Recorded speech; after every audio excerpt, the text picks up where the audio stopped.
Olá, meus amados, graça e paz. Eu sou o pastor Adriano Menezes e passando para compartilhar algo com você. Eu não posso ficar calado diante de tantas coisas que estão falando acerca de um assunto. Sabe qual? Coronavírus. Mais precisamente, o vírus chamado Covid-19. Um vírus que tem parado o mundo. Um vírus que tem assolado toda a humanidade. A economia está sendo abalada, estádios estão sendo fechados, aulas estão sendo adiadas e suspensas, grandes eventos cancelados, viagens, 85% das viagens para outros países estão sendo canceladas, shows, eventos, grandes atividades, tudo está mudando a partir de um vírus. Um vírus está fazendo tudo isso. E aí, no meio dessa situação toda, muito se fala. E eu quero compartilhar o que eu penso sobre isso. Minha visão está sobre o livro de Ezequiel. O capítulo 14, o versículo 21, diz que Deus tem 4 maneiras de julgar um povo. E essas 4 maneiras são, primeiro, a espada, ou seja, as guerras. Segunda maneira, a fome, a escassez, a falta de alimento. Terceira maneira, as bestas feras, o desequilíbrio ecológico, o desequilíbrio na natureza. Quarta maneira, as pestes. Por que não então achar que Covid-19, ou seja, coronavírus, nada mais, nada menos é do que o juízo de Deus sobre a terra?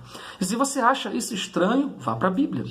Deus tem julgado as nações que desobedecem sua palavra, que desprezam seus ensinos. O livro de Deuteronômio tem textos e mais textos falando sobre consequências da obediência e consequências da desobediência. E por viver um mundo desobediente a Deus, as consequências disso estão chegando. Em Gálatas, no capítulo 6, está escrito que Deus não se deixa escarnecer. O que o homem plantar, isso colherá. Se ele planta na carne, no pecado, colhe corrupção. Se ele planta no espírito, colhe a vida eterna.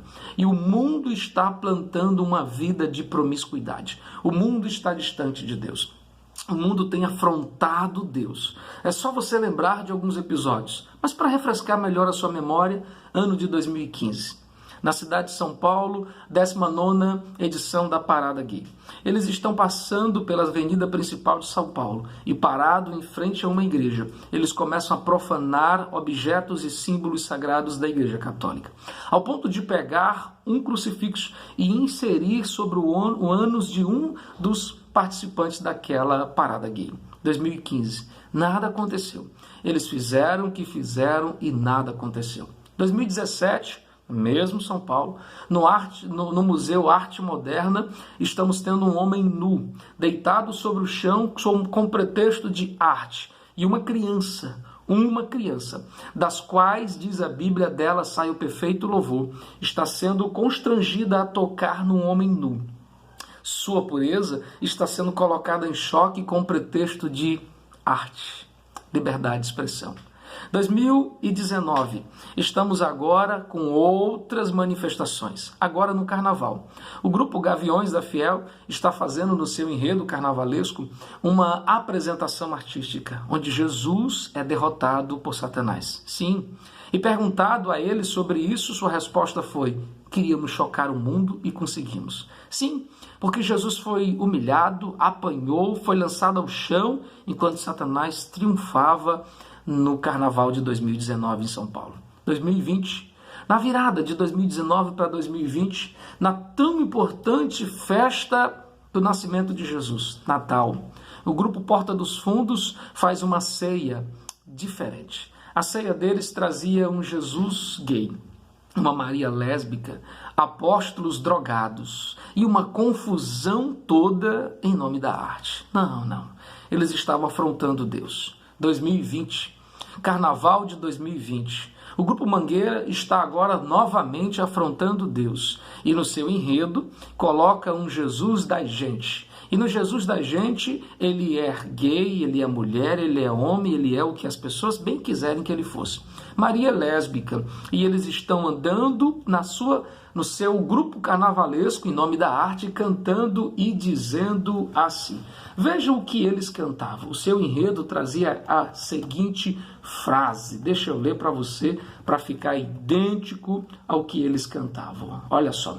Rosto negro, sangue índio, corpo de mulher, moleque pelintra no buraco quente, meu nome é Jesus da gente. Essa é a realidade do mundo, afrontando Deus. E já dizia o apóstolo Paulo, de Deus ninguém zomba. Você achou que essa conta não chegaria? Você achou que tudo isso ficaria impune? Que nada disso viria à tona? Um dia essa conta seria cobrada. E ela chegou. Na expressão de Tiago, o juiz está às portas. E o juiz está às portas para julgar o mundo. Mas ele não vai julgar o mundo sem antes julgar a igreja. E se você pensa que a igreja está fora desse contexto de profanação, deixa eu compartilhar com você como se encontra a igreja. Eu sou pastor, há quase 20 anos eu cuido de gente, e quando eu olho para o retrato da igreja, eu vejo mais divórcios do que casamentos. Tornaram a família em algo banal, o casamento em algo trivial. Ganância se tornou o foco, o desejo pelo material, a tal ponto de que as pessoas procuram igrejas que os estimulem a conquistarem mais. Coach é a palavra mais usada nos grandes eventos. Palavras motivacionais para ir ao encontro disso. Nossas músicas deixaram de ser cristocêntrica para ser egocêntrica. Eu vou vencer. Eu sou importante. Eu nasci para isso. Campeão, vencedor, Deus te dá asa, faz teu voo. Nossas mensagens estão cheias de heresias, pregações sem contextos, causando pretextos para um bocado de heresia. Nossos relacionamentos estão sendo dilacerados, porque cada um defende a sua opinião e não se importa com o comum, com a vida em comum da igreja, fazendo com que cada vez surjam grupos e mais grupos resultantes de divisões e facções e iras dentro da igreja. Sensualismo? Sensualismo se tornou algo comum dentro das igrejas. Homens e mulheres se vestem ao seu bel modo, ditando moda para mostrar que estão na atualidade, mas não percebem, ou não querem perceber, que estão, na verdade, fazendo uma propagação do seu corpo. Sensualidade e imundícia estão nas suas vestes, como dizia já nas Escrituras. Esse é o relato da igreja. Então, o mundo e a igreja estão agora diante do julgamento. O juízo chegou. Em Ezequiel, no capítulo 14, no versículo 21, diz que há 4 maneiras de Deus julgar o mundo, e uma delas são as pestes. E essa, que surgiu no dia 1º de novembro de 2019, veio se espalhando pelo mundo de então. Ela nasce na República da China, e de lá se espalha. Hoje, ela se encontra em mais de 150 países e territórios. Dá para você dimensionar isso? 150 países, causando pavor, causando pânico, levando as pessoas a viverem à beira do colapso. Desde lá para cá, desde o dia 1º de novembro de 2019, já foram infectados, confirmados, 156 mil casos. 156 mil casos dados do dia 12 de março de 2020. Desses 156 mil casos, já morreram 5.833 pessoas. Destes, 3.200 somente na República da China. E no Brasil, no dia 13 de março, o ministro da Saúde vai a público dizer que já há 107 casos confirmados da doença no Brasil. E dizendo ainda que a cada 3 dias esse número vai dobrar. Eu estou gravando esse vídeo no dia 16 de março, já passamos de 200 pessoas contaminadas. De 200 pessoas que foram confirmadas, e esse número não é nada diante do que vem por aí. Um vírus fechou escolas, mudou a economia. O mundo não será mais o mesmo depois dessa pandemia. Um vírus. E você ainda tem dúvida que Deus possa ter destruído o mundo de sua época, da época diluviana, com as águas? E você ainda tem dúvida que fogo consumiu Sodoma e Gomorra? Um vírus faz tudo isso. Deus está julgando. O juízo está chegando. O juízo vem sobre o mundo. E no meio dessa situação toda, é preciso dizer a você que isso só revela a justiça de Deus. Um Deus que é amor, também é justiça. E ele não julga os homens sem antes ter dado tempo para os homens se arrependerem. Em Jeremias está escrito no capítulo 44, no versículo 4, que pela madrugada Deus enviou seus profetas a anunciar: arrependam-se. Mas eles não deram ouvido. Eles não se importaram com isso. Por isso o juízo chegou. Ei, o juízo chegou. E sabe quem vem julgar? O próprio Senhor.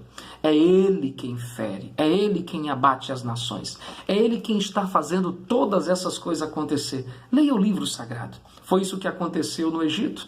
Depois de terem humilhado e maltratado o povo hebreu, depois de terem pegado crianças no colo de sua mãe e jogado no rio Nilo para ser devorado pelos crocodilos, pragas vieram sobre o mundo.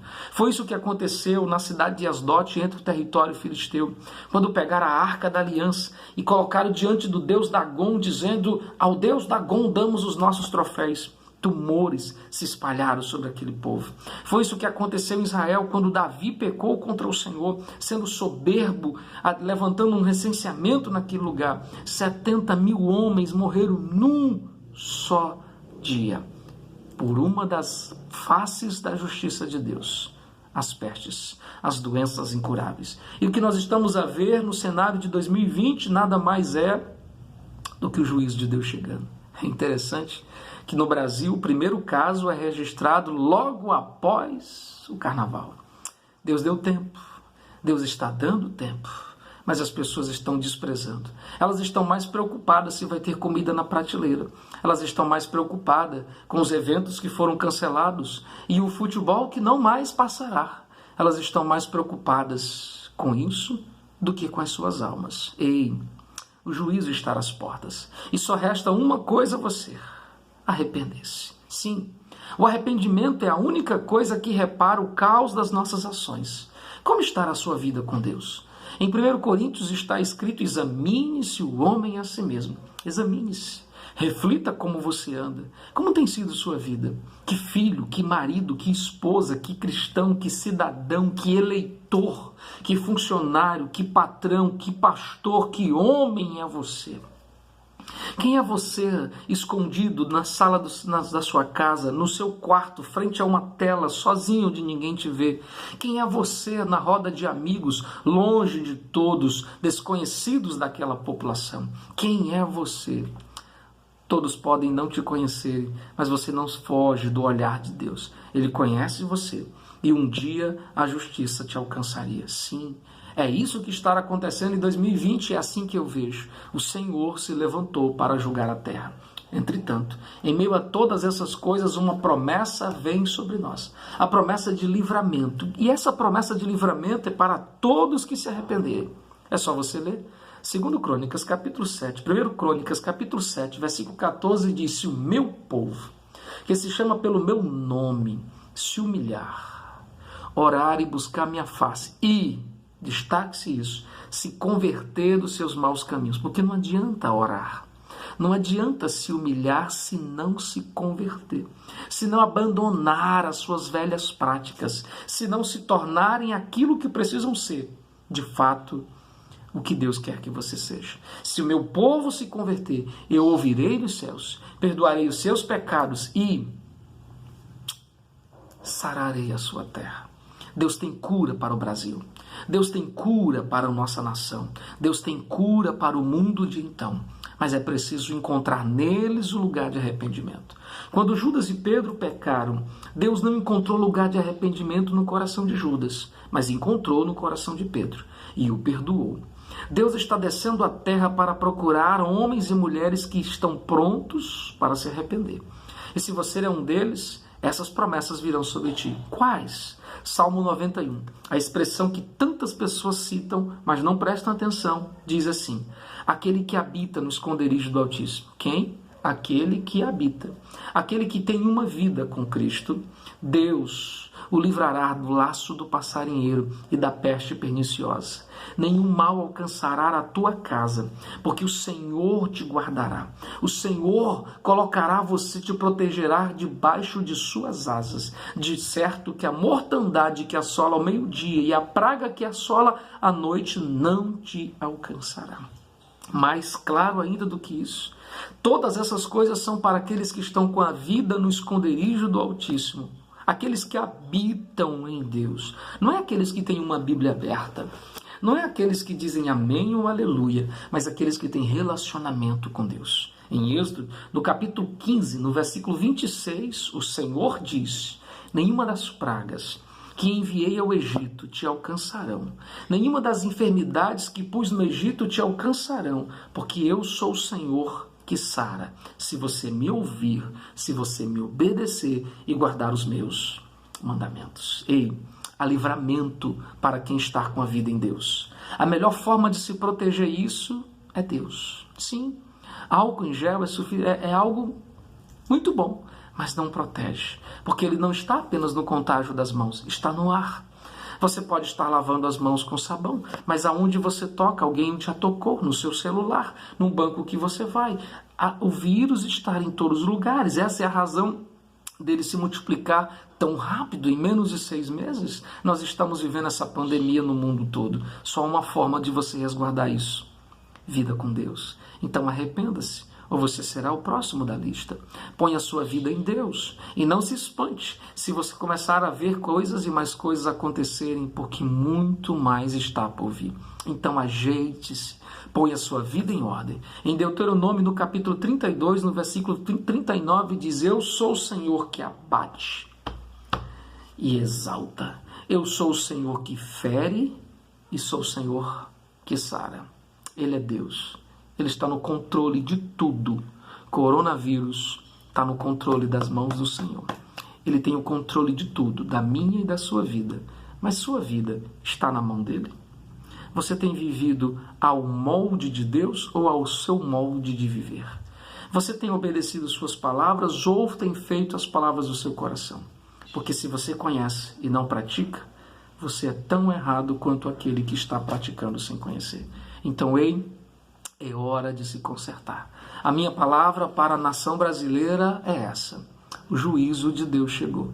E só há uma forma de escapar disso: se escondendo no esconderijo do Altíssimo, que João chama de advogado fiel.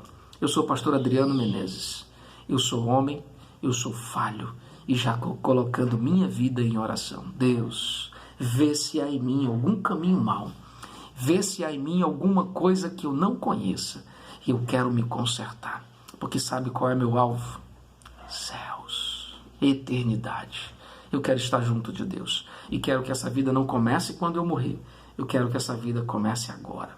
Eu e Deus venceremos todas as coisas. Eu sou o pastor Adriano Menezes. Se você entende que essa é uma mensagem para a nação, então compartilhe ela. Faça chegar ao mundo para que eles saibam que o Senhor, o juiz, está às portas. Forte abraço. Deus abençoe sua vida. Deus abençoe sua